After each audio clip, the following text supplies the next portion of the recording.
Assalamualaikum warahmatullahi wabarakatuh. Di sini saya akan menjelaskan tentang masa kodifikasi Al-Quran pada masa Utsman bin Affan.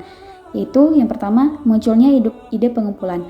Perluasan wilayah kekuasaan Islam menyebabkan bervariasinya bacaan Al-Quran. Bacaan Al-Quran oleh para sahabat yang mengajar sudah masyhur di setiap wilayah. Misalnya penduduk Syam membaca dengan qiraat Ubay bin Ka'ab, Kufah menggunakan qiraat Ibnu Mas'ud, dan lainnya menggunakan qiraat Abu Musa al-Asy'ari. Variasi ini menimbulkan perbedaan dan konflik di antara mereka, bahkan sampai hampir saling mengkafirkan. Sebagai khalifah, Utsman ingin mengatasi masalah ini dan memerintahkan penyusunan satu versi tunggal dalam bahasa Quraisy. Yang kedua, pembentukan panitia pengumpulan Al-Quran.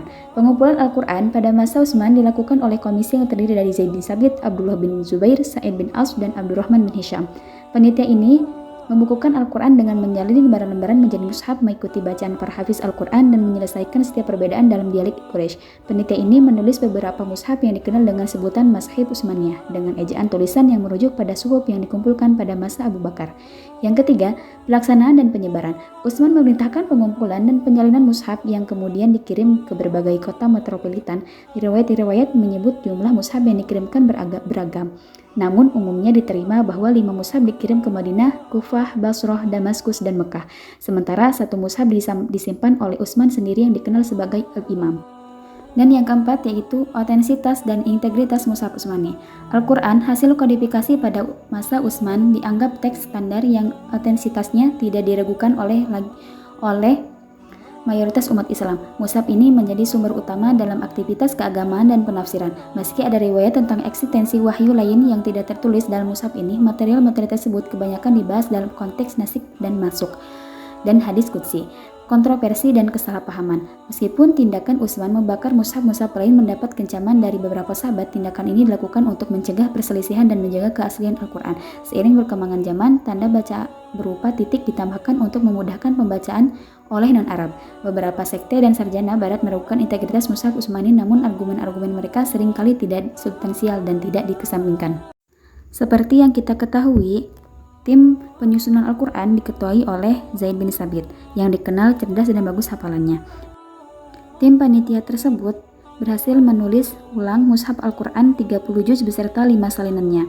Mushaf inilah yang dikenal dengan sebutan mushaf induk, sedangkan kaidah penulisannya dengan rasam Utsmani. Berikut adalah contoh dari kaidah penulisan rasam Utsmani.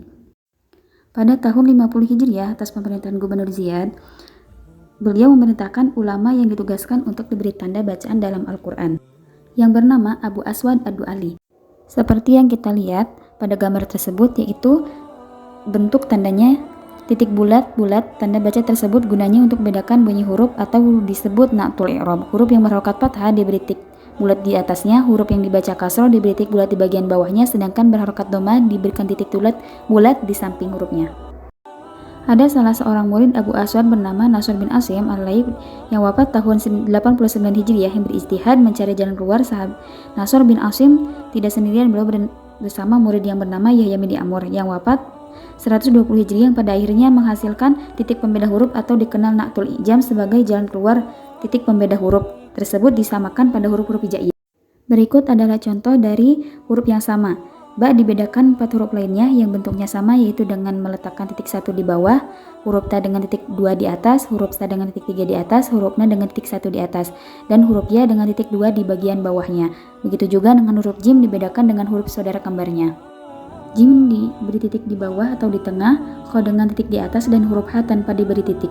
Pada huruf yang kembar, 2 atau sepasang, di mana huruf P1 adalah huruf pokok dan satunya lagi huruf cabang seperti huruf da misalnya sebagai huruf pokok dan huruf za sebagai huruf cabang.